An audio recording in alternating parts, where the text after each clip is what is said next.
So ayan, day off po tayo. So ang gagawin ko po ngayon is magluluto po tayo ng nilagang baboy tsaka chop suey. So 2 menu po ang gagawin ko o iluluto ko po ngayon kasi day off ko. So magluluto na po ako ng 2 menu. Dapat nga 3 menu o 4 pa menu eh. Kaya lang pagod na ako kaya 2 na lang menu ang luluto po natin. Kasi so ang gagawin ko na lang is i-ref ko na lang pag lumamig na yung chop suey, i-ref ko na lang tapos ano na lang, iinit na lang pag kailangan. So para sa ibang araw, pag ako sa trabaho, hindi na po ako magluluto. So ayan. So yan yung yan yung baboy, pinakuluan ko na yan. Tapos yung susunod naman na iluluto ko, yun yung chop suey naman ang iluluto po natin. So, yung sekreto ng pampalambot ng karne, guys, lagyan nyo ng tinidor. So, ayan. Lalagyan ko siya ng 2 tinidor para madali siyang lumambot. So, tignan natin mamaya. Then, kung wala po akong beef cubes, ito po yung ginagamit ko. Ayan. Lagyan natin ng konting beef powder. Beef broth.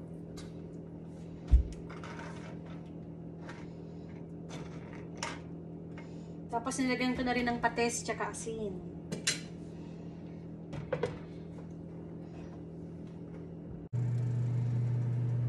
So ayan, umpisahan pa natin.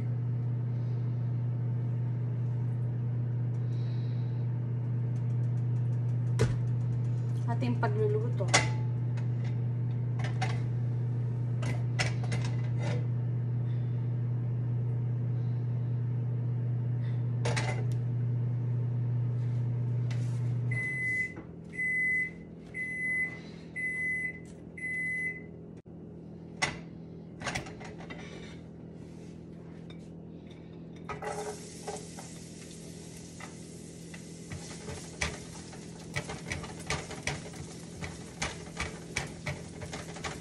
Dito sa Canada guys, hindi pwedeng hindi marunong magluto.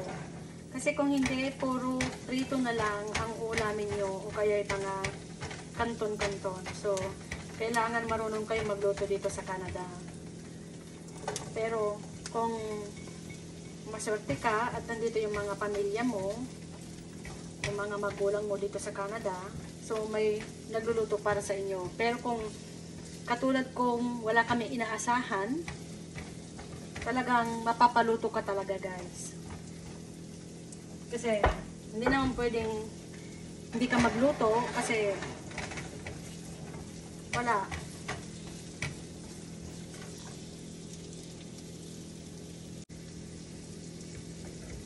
So okay na po yung nilaga natin.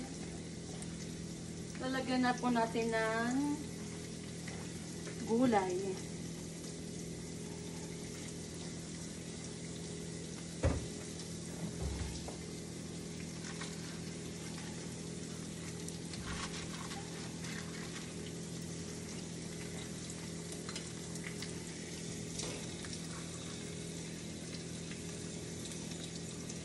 So, ayan yung karne na natin. Niluto natin. Ayan. Yan. So, lagyan natin nito para marami tayong gulay na kakainin. Kahit magkarne man tayo, at least nakakakain pa rin tayo ng gulay. Tapos, papatayin ko na yan. Kasi para hindi ma-overcook yung pechay.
Parang marami-rami itong niluto ko. Parang feeling ko ako lang kakain ito.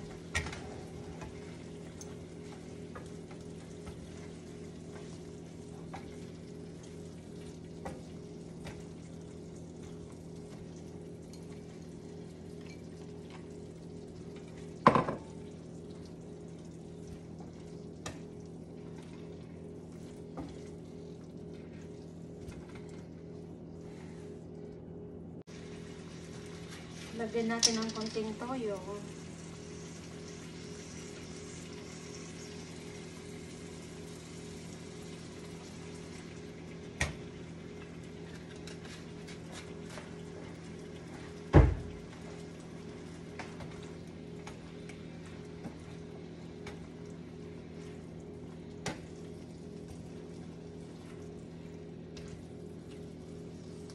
Yan yung broccoli.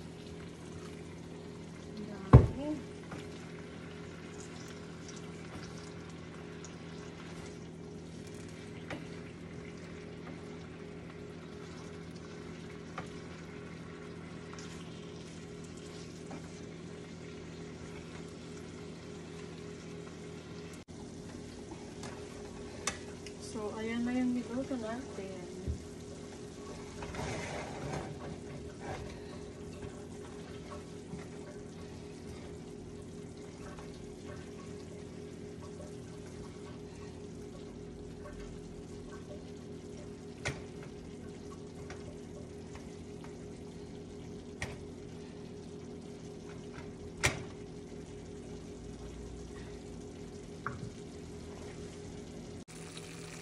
So, ayan na po yung niluto natin ngayong araw, guys.